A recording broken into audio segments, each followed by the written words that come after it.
Hey everyone, Tech OG here, representing those who are 50 and up who love their tech. This video is going to be a throwback review of the Samsung Galaxy S10 Plus. Now, there's a few videos on YouTube already from users that have this phone, that have done some throwback videos, review videos in their own perspective about this phone and to see if it's viable to use in 2024 and beyond. And they've given their own opinions, and I pretty much have the same opinions they have. And it's pretty much the same opinion for any phone that you may have right now, even if the phone is 4 years old, 5 years old, even 8 years old. They're all pretty viable for 2024 for small tasks. Not to compare this phone to the latest and greatest phones, so when it comes to the processors and the camera, it's not going to compete with the newer phones, but as far as the functions and the functionalities that you're going to use the phone for, it is very viable for 2024.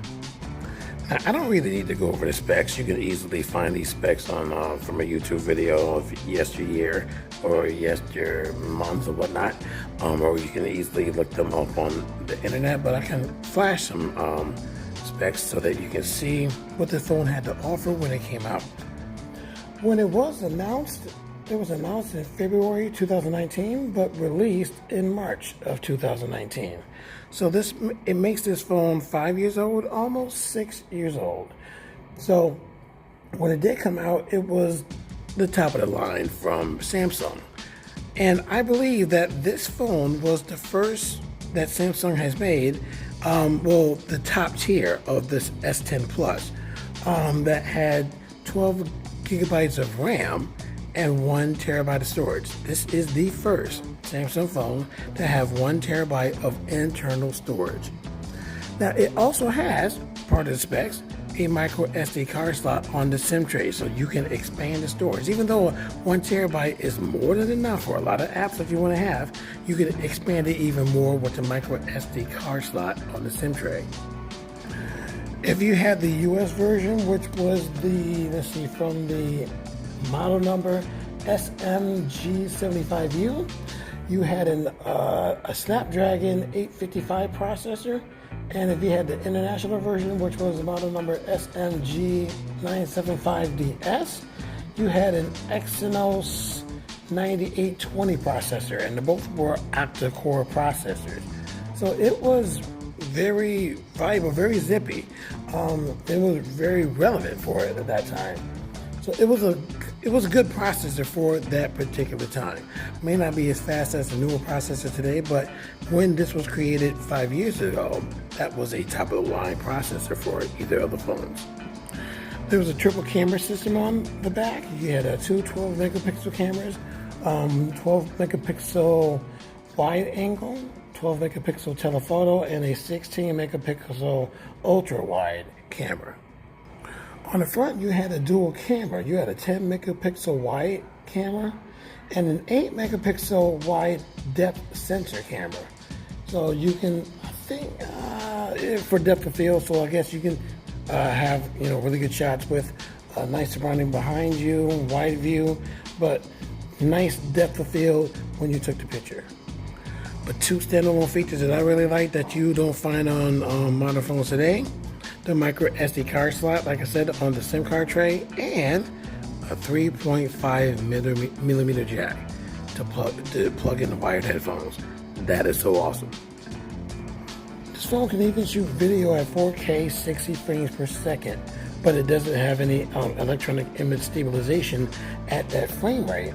But it also had other frame rates that you can shoot at where it did have EIS. Now, comparing this to modern phone, comparing this to the S series or even some of the Note series before the S series, this doesn't really hold a candle when it comes to processing power compared to the newer phones, of course, because with your newer phones, you got the engineers developing better processors. And so with those better processors, you get better speed and better processing on your phone. So this wouldn't hold a candle to modern phones, but when it comes to using it, just using it in general, this is more than viable for 2024. You can surf the web quite well. you can record video. Like I said, up to 4K, 60 frames per second. Videos comes out nice, sharp, and clean. The cameras are great. Like I said, 12 megapixels, no slouches on the cameras. 16 megapixel, what was it? A ultra wide camera? Yeah, the cameras are no slouches, so you can get a lot done on this phone. So, streaming video, making videos, even editing videos. Even though the processing will be slower, you can still edit videos on this phone and upload them to your favorite social media. You can do that all right from this one device. Now, what makes this really great compared to newer phones? The price. Because this is a 5-year-old phone, and like I said, because the processor is not as good as your newer phones, you can find this at a pretty decent price. You can get this for maybe $200, $250.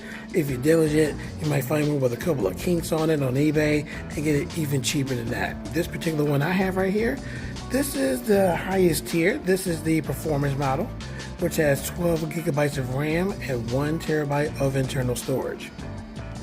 And I happen to find this one, believe it or not, for $155 plus tax. That is a steal for this phone. And not only that, this is not the US version, this is the international version. So this is a SM975, SMN975F/DS. DS stands for dual SIM. So you can put 2 SIMs in this phone and you basically use 2 phone numbers on this one phone.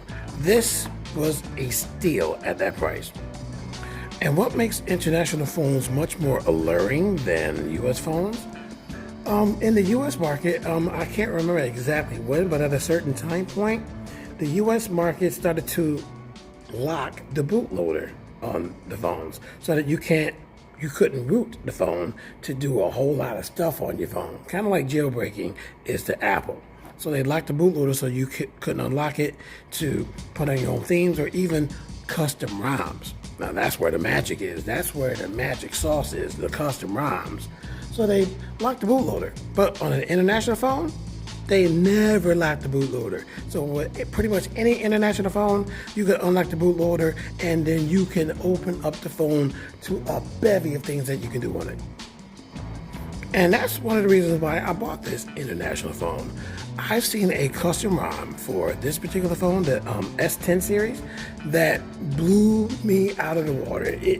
The features of this particular custom ROM gave it features of the S24 on One UI 6.1. And with that, you got circle to search and other features on that phone. I'm making a separate video of the features that I can do on this phone with the custom ROM. I actually installed this custom ROM over the past weekend, and I can't tell you enough about it. I am flabbergasted with the custom ROM. It is well made. The features on here, I mean, it basically turns this phone into an S24. It is fantastic. Well, software-wise, not hardware. So your cameras are going to turn into the S24 cameras. And the processor, of course, is not going to be the S24 processor. But the software, the features, top-notch. I am ecstatic about that custom ROM that I installed. And like I said, I'm going to make a separate video to show you some of the features that I have on this phone. And with the features added, this makes it more than viable to use in 2024 because the S24 was released in 2023, and they keep updating it.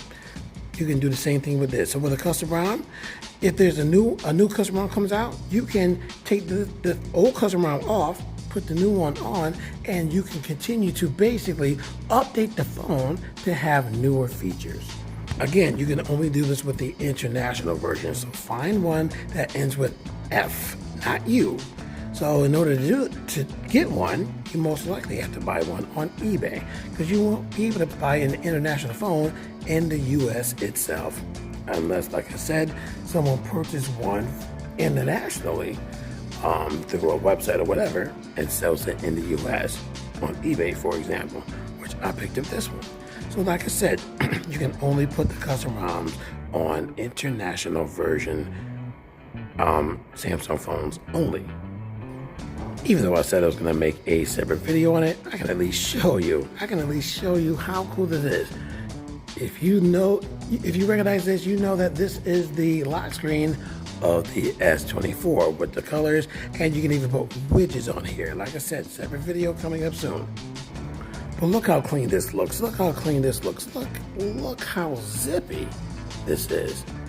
That is awesome. I am so ecstatic about this. Small disclaimer, anytime you install a custom ROM on your phone, you basically lose your warranty. But because this phone is 5 years old, the warranty is already gone anyway.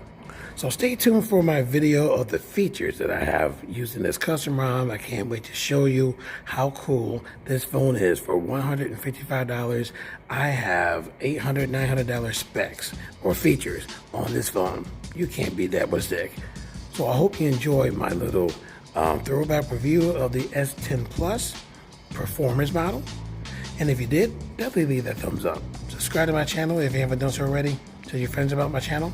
And I hope to see you in my next video.